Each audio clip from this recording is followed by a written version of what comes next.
ಸಂಚಿಕೆಯ ವಿಷಯ ನಿಮಗಾಗಲೇ ತಿಳಿದಿದೆ.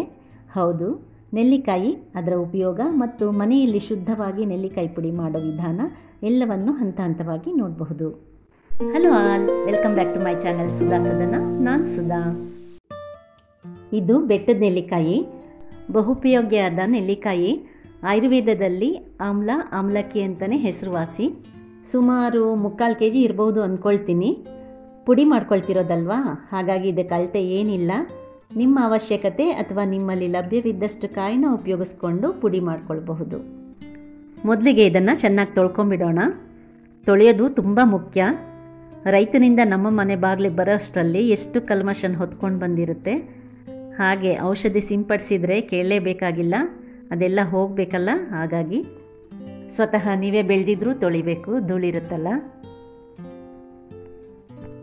ತೊಳೆದಾಯಿತು. ಈಗ ಇದನ್ನು ಒಂದೊಳ್ಳೆ ಬಟ್ಟೆ, ಅಂದರೆ ಶುಭ್ರವಾಗಿರೋ ಬಟ್ಟೆಯಿಂದ ಒರೆಸ್ಕೊಂಡ್ಬಿಡೋಣ. ಇದರಲ್ಲಿ ವಿಟಮಿನ್ ಸಿ ಹೇರಳವಾಗಿರೋದ್ರಿಂದ ಬಾಲನೆರೆ, ತಲೆಹೊಟ್ಟು ಹಾಗೂ ಕೂದಲಿನ ದಟ್ಟತೆ ಮತ್ತು ಬೆಳವಣಿಗೆಯಲ್ಲಿ ಸಹಕಾರಿ. ನನ್ನ ಹೇರ್ ಪ್ಯಾಕ್ ವಿಡಿಯೋದಲ್ಲಿ ಇದನ್ನು ಹೇಗೆ ಉಪಯೋಗಿಸ್ಬೇಕಂತ ತಿಳಿಸಿದ್ದೀನಿ. ಆ ಲಿಂಕ್ ಈ ಕೆಳಗಡೆ ಡಿಸ್ಕ್ರಿಪ್ಷನ್ ಬಾಕ್ಸಲ್ಲಿ ಕೊಟ್ಟಿರ್ತೇನೆ, ಚೆಕ್ ಮಾಡ್ಬೋದು.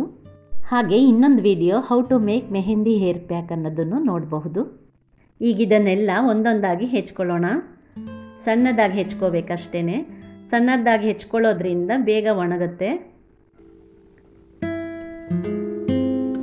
ಕಟ್ ಮಾಡ್ತಾ ಇದ್ದೀನಿ. ಈಗ ಬೀಜ ಸಿಗ್ತಾ ಇದೆ. ಆ ಬೀಜದ ಭಾಗದಲ್ಲಿ ಕಟ್ ಮಾಡಬೇಕಾದ್ರೆ ಗಟ್ಟಿ ಇರುತ್ತೆ, ಜಾಗ್ರತೆಯಿಂದ ಮಾಡಬೇಕು.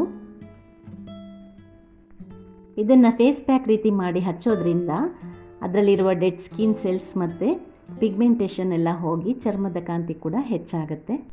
ಇದನ್ನು ಸರಿಯಾದ ಕ್ರಮದಲ್ಲಿ ಬಳಸೋದ್ರಿಂದ ಜೀರ್ಣಾಂಗ ವ್ಯವಸ್ಥೆಯನ್ನು ಸರಿ ಮಾಡ್ಕೊಳ್ಬಹುದು, ದೇಹದ ತೂಕ ಮತ್ತು ಕೊಲೆಸ್ಟ್ರಾಲ್ನ ಕಡಿಮೆ ಮಾಡ್ಕೊಳ್ಬಹುದು, ಡಿಟಾಕ್ಸ್ ಆಗುತ್ತೆ. ಅಲ್ಲದೆ ಜ್ವರ ಮತ್ತು ಶೀತ ನಿವಾರಣೆಗೂ ಉಪಯೋಗಿಸಬಹುದು.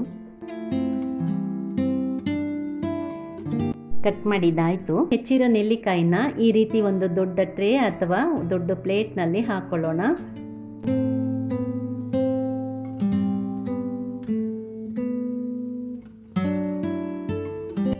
ಈ ರೀತಿ ಟ್ರೇ ತುಂಬ ತೆಳ್ಳಗೆ ಹರಡಬೇಕು. ಈ ರೀತಿ ಹರಡ್ಕೊಂಡು ಒಣಗಿಸ್ಬೇಕಾಗತ್ತೆ. ಬಿಸಿಲಲ್ಲಿ ಇಡಬಾರ್ದು. ಬಿಸಿಲಲ್ಲಿಟ್ಟು ಒಣಗಿಸಿದ್ರೆ ಬೇಗ ಏನೋ ಒಣಗುತ್ತೆ, ಆದರೆ ಅದರಲ್ಲಿರೋ ಸತ್ವ ಕಡಿಮೆ ಆಗಿಬಿಡುತ್ತೆ. ನಾನು ಇದನ್ನು ಒಳಗಡೆನೇ ಡೈನಿಂಗ್ ಟೇಬಲ್ ಮೇಲೆ ಇಟ್ಟು ಒಣಗಿಸ್ತಾ ಇದ್ದೀನಿ. ಈಗ ಬೇಸಿಗೆ ವಾತಾವರಣದಲ್ಲಿ ಉಷ್ಣಾಂಶ ಜಾಸ್ತಿ ಇರೋದ್ರಿಂದ ಒಳಗಡೆ ಇಟ್ಟರೂ ಬೇಗ ಒಣಗುತ್ತೆ, ತೊಂದರೆ ಇಲ್ಲ. ಬೇಕಾದರೆ ಒಳಗಡೆ ಸೂರ್ಯನ ಕಿರಣ ಬೆಳಗ್ಗೆ ಸಂಜೆ ಬೀಳುತ್ತಲ್ಲ ಅಂಥ ಕಡೆ ಗಾಳಿ ಬೆಳಕು ಬರುವಂಥ ಒಂದು ಕಾರ್ನರ್ನಲ್ಲಿ ಇಟ್ಟು ಒಣಗಿಸ್ಬಹುದು. 2ನೇ ದಿವಸಕ್ಕೆ ಈ ರೀತಿ ಬಣ್ಣ ಬದಲಾಗಿದೆ, ಅಂದರೆ ಕಟ್ ಮಾಡಿದ ಮಾರನೇ ದಿವಸ. ಮತ್ತೆ ಇದನ್ನು ಮಿಕ್ಸ್ ಮಾಡಿ ಹರಡಬೇಕು. ಈ ರೀತಿ ಪ್ರತಿದಿನ ಆಗಾಗ ಮಿಕ್ಸ್ ಮಾಡಬೇಕು. ಹಾಗೆ ಮಾಡೋದ್ರಿಂದ ಪ್ರತಿಯೊಂದು ಪೀಸು ಒಂದೇ ಸಮ ಒಣಗುತ್ತೆ. ಈಗ ನೀವು ನೋಡ್ತಾ ಇರೋದು ಪೂರ್ತಿ ಒಣಗಿರೋವಂಥದ್ದು. ಚೆನ್ನಾಗಿ ಒಣಗೋದಕ್ಕೆ ಸುಮಾರು 10ರಿಂದ 12 ದಿವಸ ಬೇಕಾಗತ್ತೆ. ಈ ರೀತಿ ಸೌಂಡ್ ಬಂದರೆ ಚೆನ್ನಾಗಿ ಒಣಗಿದೆ ಅಂತ ಅರ್ಥ. ಒಣಗಿರೋ ನೆಲ್ಲಿಕಾಯಿ ಈ ರೀತಿ ಕಪ್ಪು ಬಣ್ಣದಲ್ಲಿರುತ್ತೆ. ಹಾಗೆ ನೀವು ನೋಡ್ತಿರ್ಬೋದು ನನ್ನ ಕೈನಲ್ಲಿ ಮಸಿ ರೀತಿ ಅಂಟ್ಕೊಂಡಿದೆ, ಅದು ಸಹ ಅದರ ಪುಡಿ ಅಷ್ಟೇ, ಕಸ ಅಥವಾ ಧೂಳಲ್ಲ. ಇದನ್ನೆಲ್ಲ ಒಂದು ಬಟ್ಲಿಗೆ ತೆಗೆದಿಟ್ಕೊಂಡಿದ್ದೀನಿ. ಅಷ್ಟು ನೆಲ್ಲಿಕಾಯಿ ಇದ್ದದ್ದು ಒಣಗಿದ ಮೇಲೆ ಇಷ್ಟಾಗಿದೆ. ಇದನ್ನು ಒಂದು ಮಿಕ್ಸರ್ ಜಾರ್ಗೆ ಹಾಕ್ಕೊಂಡು ಪುಡಿ ಮಾಡ್ಕೊಳ್ತೀನಿ.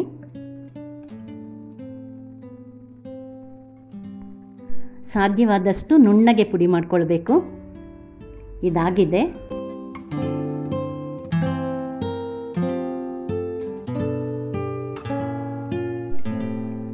ಇದನ್ನು ಸಣ್ಣ ಕಣ್ಣಿನ ಜರಡಿ ಇಟ್ಕೊಳ್ಬೋದು. ಇನ್ನೊಂದು ವಿಧಾನ ಬಟ್ಟೆಯಲ್ಲಿ ಸೋಸ್ಕೊಳ್ಬೋದು. ಈಗ ಅದನ್ನು ತೋರಿಸ್ತಾ ಇದ್ದೀನಿ.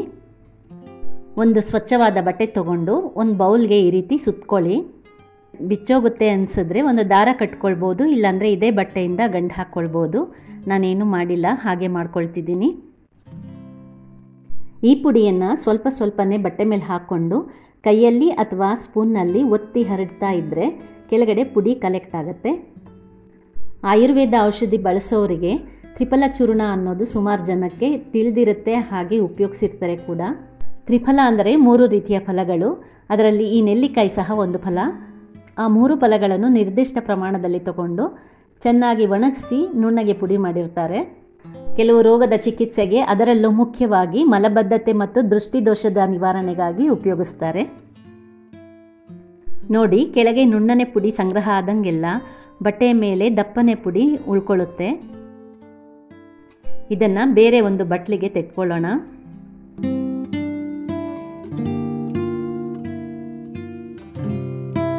ಇದೇ ರೀತಿ ಉಳಿದ ಪುಡಿಯನ್ನು ಸೋಸ್ಕೊಳ್ಬೇಕು. ಅದರಲ್ಲಿ ಬಂದಂಥ ದಪ್ಪನೆ ಪುಡಿನ ಬಟ್ಲಲ್ಲಿ ಸೇರಿಸ್ಕೊಳ್ತಾ ಹೋಗಬೇಕು. ಅದನ್ನೆಲ್ಲ ಮತ್ತೆ ಮಿಕ್ಸಿ ಜಾರ್ಗೆ ಹಾಕ್ಕೊಂಡು ಪುಡಿ ಮಾಡಿ ಸೋಸ್ಕೊಳ್ಬೇಕು. ಹೀಗೆ ರಿಪೀಟ್ ಮಾಡಬೇಕು. ಎಲ್ಲಿವರೆಗಂದರೆ ದಪ್ಪನೆ ಪುಡಿ ಮುಗಿಯೋವರೆಗೂ ಅಥವಾ ಇನ್ನು ಅದನ್ನು ಪುಡಿ ಮಾಡೋಕ್ಕಾಗಲ್ಲ ಅನ್ನೋವರೆಗೂ. ಹಾಗೆ ಅದರ ಪ್ರಮಾಣ ಕಡಿಮೆ ಆಗ್ತಿದ್ದ ಹಾಗೆ ಸಣ್ಣ ಜಾರನ್ನ ಉಪಯೋಗಿಸಿ ಪುಡಿ ಮಾಡ್ಕೋಬೋದು. ನೋಡಿ, ಇದಿಷ್ಟು ಉಳಿದಿದೆ, ಮತ್ತೆ ಪುಡಿ ಮಾಡೋಕ್ಕಾಗಲ್ಲ, ಇಲ್ಲಿಗೆ ನಿಲ್ಲಿಸ್ಬಿಡ್ತೀನಿ. ಬಟ್ಟೆ ತೆಗೆದು ನೋಡೋಣ.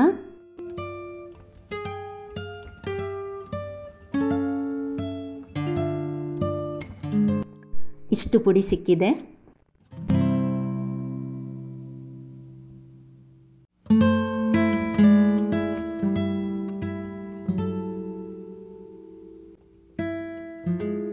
ಇದನ್ನು ಒಂದು ಏರ್ಟೈಟ್ ಬಾಕ್ಸಲ್ಲಾಗಲಿ ಗಾಜಿನ ಬಾಟ್ಲಲ್ಲಾಗಲಿ ಹಾಕಿಟ್ಕೊಳ್ಬೋದು.